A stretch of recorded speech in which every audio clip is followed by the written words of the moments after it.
Pemirsa, dalam kunjungan Presiden Jerman ke Indonesia, kedua negara sepakat terus memperkuat kemitraan di berbagai bidang. Kunjungan Presiden Steinmeier juga menandai 75 tahun hubungan bilateral Indonesia-Jerman yang jatuh pada tahun depan. Kita membahas penguatan kemitraan Indonesia-Jerman, khususnya di bidang ekonomi, investasi, transisi energi, ketahanan energi, pendidikan, dan ketenaga kerjaan. Kami sepakat untuk terus meningkatkan volume perdagangan dan investasi yang saling menguntungkan.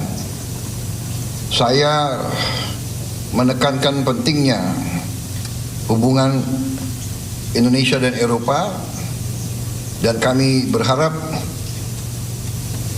perjanjian Indonesia-European Union SEPA bisa mencapai kesimpulan substantif.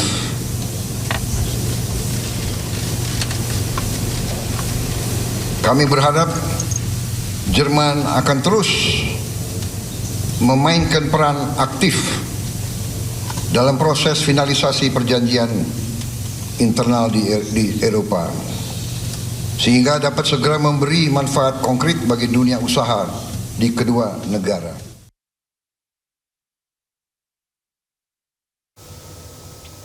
Di sela kegiatannya di Jakarta, Presiden Jerman Frank-Walter Steinmeier berkunjung ke Masjid Istiqlal dan Gereja Katedral. Bersama Menteri Agama Republik Indonesia Nasaruddin Umar, Presiden Jerman diajak berkeliling Masjid Istiqlal dan melewati terowongan silaturahmi menuju Gereja Katedral Jakarta. Terowongan silaturahmi yang menghubungkan Masjid Istiqlal menjadi simbol kerukunan antar umat beragama di Indonesia. Pemerintah Jerman memandang upaya menjaga toleransi dan keberagaman sebagai hal positif yang layak diapresiasi.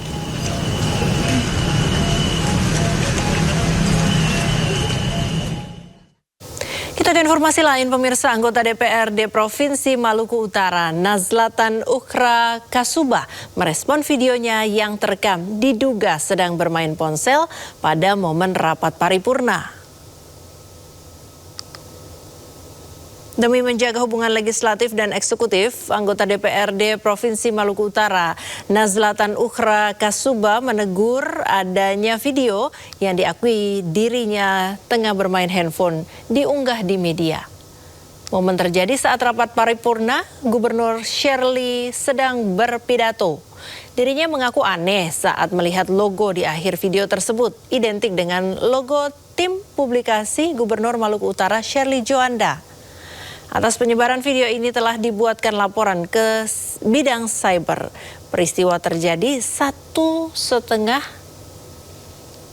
setengah tahun lalu. Setengah tahun yang lalu terakhir kali Ibu Gubernur datang di paripurna kali ini. 1 hari kemudian keluar video saya bermain HP ketika Ibu Gubernur sedang menyampaikan pidato. Kemungkinan yang aneh dari situ adalah saya melihat logo yang sering Ibu Gubernur pakai di akhir video tersebut. Saya sudah melaporkannya di bidang cyber, cuman saya berharap ini ditindaklanjuti karena yang saya khawatirkan, setahu saya ruang paripurna ini tim dokumentasinya kita ketahui kalau bukan dari DPR, dari pemerintah. Jadi mudah-mudahan hal-hal seperti ini bisa kita antisipasi karena saya meyakini bahwa tidak mungkin kita pemerintah melakukan hal ini, tapi entah kenapa temuan-temuan di lapangan saya khawatir mengerucut. Ini berkaitan dengan hubungan kita antar lembaga legislatif maupun eksekutif. Pasca respon anggota DPRD Provinsi Maluku Utara Nazlatan Ukhra Kasubah terkait video dirinya bermain handphone tersebut, netizen justru memviralkannya.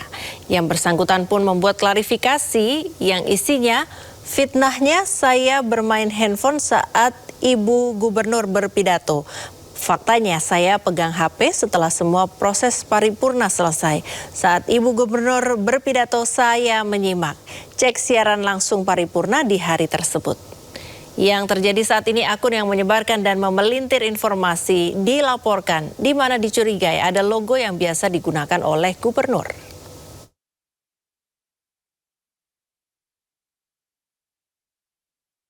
Kejaksaan Agung Republik Indonesia menyerahkan penerimaan negara bukan pajak atau PNBP sebesar 1,02 triliun rupiah hasil pemulihan aset kepada Kementerian Keuangan.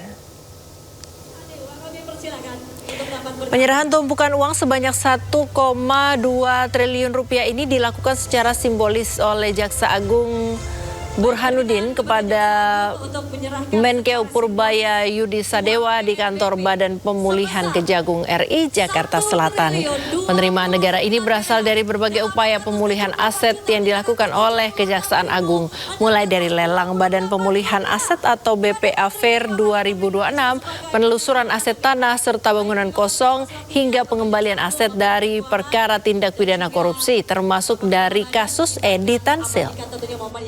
Spesial pada pagi hari ini. Hasil kerja panjang dari BPA dan tentunya ini adalah sebagai jawaban kepada masyarakat saya sampaikan.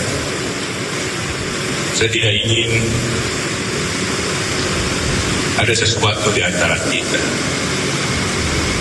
Saya tidak ingin kita saling curiga.